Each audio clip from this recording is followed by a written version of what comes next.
Hello everyone, welcome to the channel of Arora IAS classes. आज हम discuss करेंगे पंजाब के रिलेटेड एक इम्पॉर्टेंट न्यूज़ के बारे में, दैट इज कि सेंट्रल गवर्नमेंट ने अलाउ किया है क्रॉप डाइवर्सिफिकेशन को। पंजाब को किस बेसिस पे उन्होंने बोला है कि पंजाब टर्न करेगा बैम्बू को as a new diversification option. Centre ने इसके लिए अप्रूव कर दिए हैं ₹2.49 करोड़। तो हमारे लिए इंपॉर्टेंट हो जाता है क्योंकि पंजाब में एक बहुत ही बड़ी जो डिफिकल्ट सिचुएशन है कि हम राइस और वीट के जो साइकिल पे डिपेंडेंट हैं, तो हमें कुछ डिफरेंट क्रॉप्स को भी सो करना पड़ेगा पंजाब के इन्वायरमेंट को भी प्रोटेक्ट करने के लिए, और हमारे जितने भी रिसोर्सेज वेस्ट हो रहे हैं बिकॉज ऑफ दिस उनको भी प्रोटेक्शन देने के लिए। तो डिस्कस करेंगे कि बैम्बू की इंपॉर्टेंस क्या है और पंजाब के लिए ये बेनिफिट कैसे हो सकता है।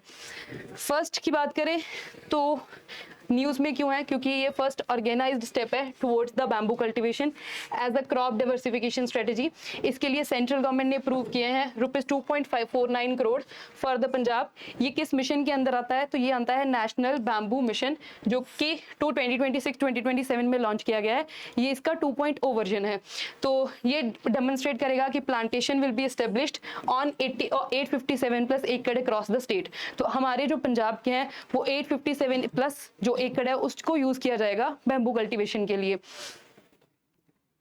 नेक्स्ट देखें तो पंजाब को डाइवर्सिफिकेशन की जरूरत ही क्यों है।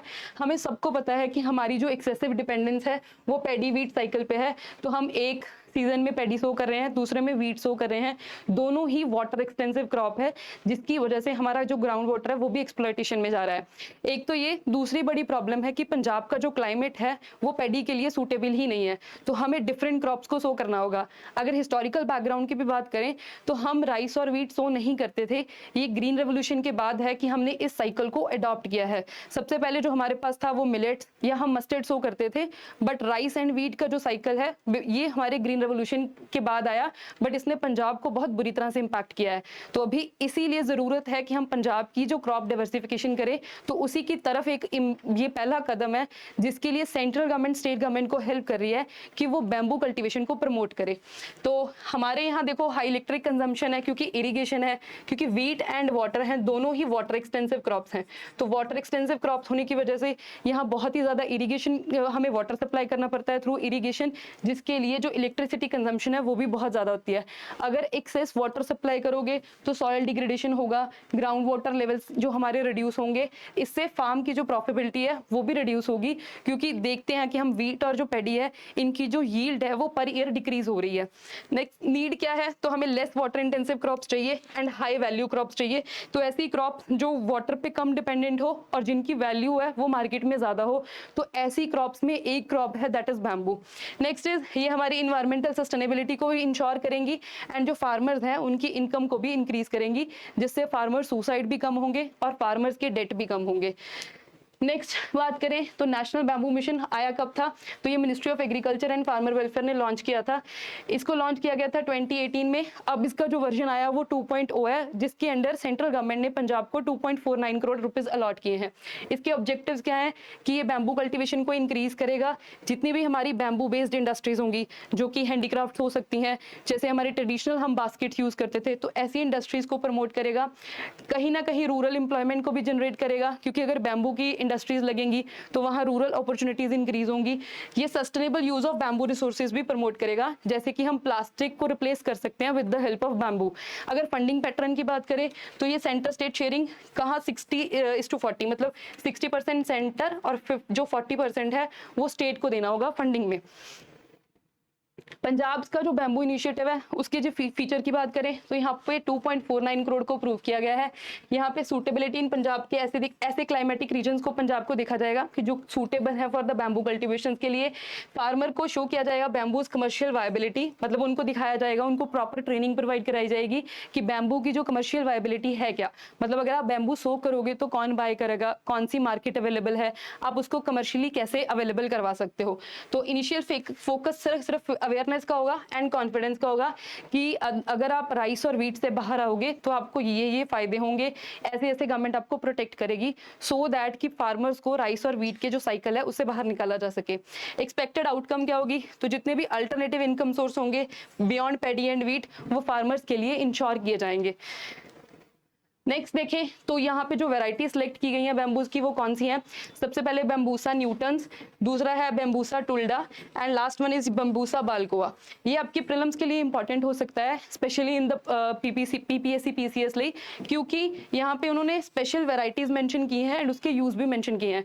अगर बैम्बूसा न्यूटन्स की बात करें तो इसको यूज किया जा सकता है इंडस्ट्रियल एप्लीकेशंस के लिए। अगर बैम्बूसा टुल्डा की बात करें तो इसको यूज किया जा सकता है पल्प एंड पेपर इंडस्ट्री के लिए। ये बहुत ही इंपॉर्टेंट है क्योंकि हम पल्प और पेपर से बहुत ही इन्वायरमेंटल पोल्यूशन कर रहे हैं। अगर bamboo as a raw material source use करेंगे तो यहाँ एनवायरमेंटल इंपैक्ट है वो कम हो जाएंगे। सो याद रखना कि बैम्बूसा टुल्डा को किस लिए यूज किया जा सकता है? पल्प एंड पेपर इंडस्ट्री के लिए। नेक्स्ट इज बैम्बूसा बाल्कोआ, जिसको यूज किया जा सकता है कंस्ट्रक्शन एंड हैंडीक्राफ्ट के लिए। तो ये 3 वैरायटीज हैं जो कि पंजाब के बैम्बू मिशन का पार्ट बनेंगी। नेक्स्ट देखें तो इकोनॉमिक पोटेंशियल क्या है इसका? देखो, एक लॉन्ग टर्म क्रॉप है, मतलब इसको जो 3rd ईयर होगा हार्वेस्टिंग का, वहां हार्वेस्ट किया जाएगा। जब 2 साल इसके निकल जाएंगे तो तीसरे ईयर हम इसको हार्वेस्ट करेंगे।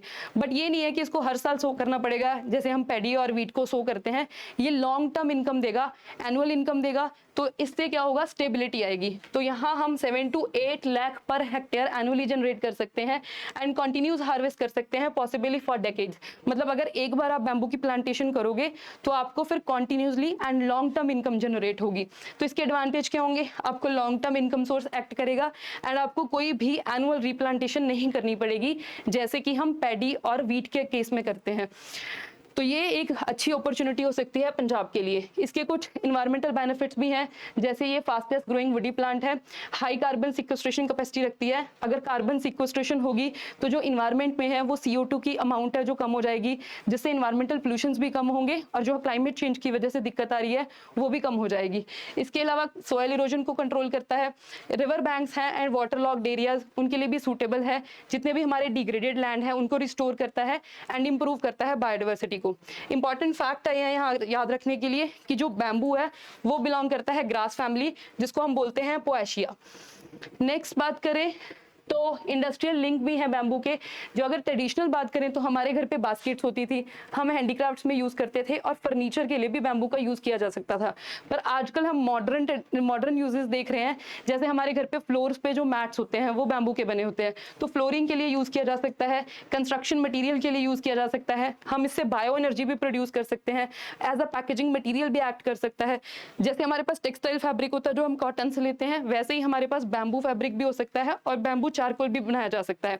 तो ये एक इमर्जिंग सेक्टर है जो कि इको फ्रेंडली भी है एंड सब्स्टिट्यूट करेगा प्लास्टिक प्रोडक्ट्स को। हमें सबको पता है कि जो प्लास्टिक पोल्यूशन है वो इंडिया के लिए मेजर प्रॉब्लम है। क्यों प्रॉब्लम है? क्योंकि प्लास्टिक का कोई अल्टरनेट नहीं है। तो अगर हम बैम्बू को प्लास्टिक का अल्टरनेट यूज करेंगे तो हम प्लास्टिक पोल्यूशन को भी कम कर सकते हैं।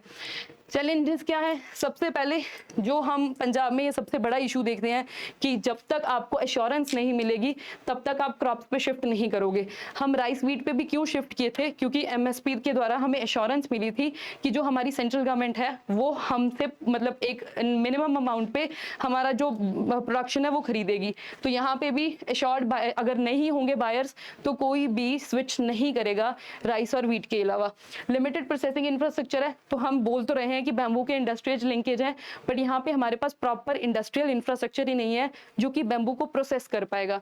लॉन्ग जेस्टेशन पीरियड है कंपेयर टू एनुअल क्रॉप। तो हम बात कर ही रहे थे कि अगर 3 साल आपको वेट करना पड़ेगा, आप 3rd ईयर हार्वेस्टिंग कर सकते हो। तो इतना पेशेंस तो किसी में नहीं है कि कोई 3 साल वेट करेगा, एक क्रॉप को अच्छे से इरिगेशन करेगा, उस पर इन्वेस्ट करेगा, देन उसको 3 साल बाद प्रोडक्शन के जो बेनिफिट्स हैं वो मिलेंगे। तो यहाँ तो हम वीट पैडी देख रहे हैं, हर 6 महीने के साइकिल है और इससे जो रेगुलर इनकम आ रही है। But in case of a bamboo gestation period बहुत लंबा है, जिससे जो फार्मर्स हैं वो कम स्विच करेंगे।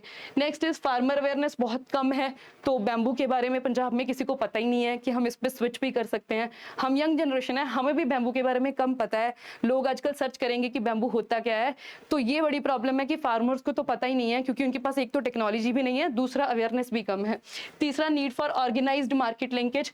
तो यहाँ पे कोई मार्केट लिंकेज है ही नहीं कि हम कहाँ सप्लाई करेंगे, कौन हमसे खरीदेगा, इसकी कमर्शियल वायबिलिटी क्या है, तो ये सबसे बड़ा चैलेंज हो सकता है। नेक्स्ट इज गवर्नमेंट का रिस्पॉन्स भी बहुत स्लो है। गवर्नमेंट ने अभी तक कोई एक्ट ही नहीं किया है कि ऐसा कुछ, पंजाब गवर्नमेंट ने भी कोई एक्ट नहीं किया कि हमारे पास सेंट्रल गवर्नमेंट ने कुछ ऐसा मतलब हमें सपोर्ट प्रोवाइड किया है, और इसलिए ये दिक्कत हो सकती है इस मिशन को एप्लीकेबल करवाने में। सब्सिडीज की बात करें तो नर्सरी डेवलपमेंट को लेके हमें सब्सिडी देनी होगी, मार्केट सपोर्ट को लेके और वैल्यू चेन इंटीग्रेशन को लेके। तो ये कुछ चैलेंजेस और कंसर्न्स थे। नेक्स्ट इज बैम्बू और इंडिया की बात करें तो इंडिया की पोजीशन क्या है? India second largest bamboo resources है, किसके बाद? चाइना के पास। हमारे पास 136 स्पीशीज हैं जो कि इंडिया में बनती हैं। मेजर बैम्बू स्टेट्स कौन सी हैं? असम, अरुणाचल प्रदेश, त्रिपुरा, मिजोरम, मणिपुर एंड नागालैंड। सबसे ज्यादा जो बैम्बू प्रोडक्शन होती है वो असम में होती है। नेक्स्ट बात करें तो बैम्बू कैसे हेल्प कर सकता है पंजाब को? तो जो जितनी भी हमारी पैडी पे डिपेंडेंस है उसको कम कर सकता है। तो पैडी के कारण जो ग्राउंड वाटर एक्सट्रैक्शन ज्यादा हो रहा है उसको कम कर सकता है, एग्रो फॉरेस्ट्री को प्रमोट कर सकता है, फार्मर्स की इनकम को इंक्रीज कर सकता है, जनरेट कर सकता है रूरल एम्प्लॉयमेंट को, एंड सपोर्ट करेगा ग्रीन इकोनॉमी को एंड क्लाइमेट गोल्स को। लास्ट में इसका कंक्लूजन क्या है कि जो पंजाब का बैम्बू इनिशिएटिव है वो रिप्रेजेंट करता है shift from a water intensive agriculture model towards a sustainable, climate resilient and income enhancing diversification strategy, making it a significant experiment for the future of Indian agriculture. तो हम ये बात कर ही चुके हैं कि इंडिया की इन्वायरमेंटल सस्टेनेबिलिटी, हमारी क्रॉप डाइवर्सिफिकेशन और पंजाब की जो इनकम सपोर्ट है उसको इंक्रीज करेगा। इसके बेसिस पे लास्ट में मैंने आपके लिए एक मेंस का क्वेश्चन लिखा है। आप मुझे इसका मतलब आप इस क्वेश्चन को लिखने की ट्राई करोगे on the basis of information. Question क्या है? क्रॉप डाइवर्सिफिकेशन इसेंशियल है for ensuring sustainable agriculture in Punjab. Discuss the role bamboo cultivation can play in addressing the economic and ecological challenges in the state. तो ये था bamboo के बारे में। आपको ये क्वेश्चन भी अटेम्प्ट करना है। That is it for the day. Thank you very much.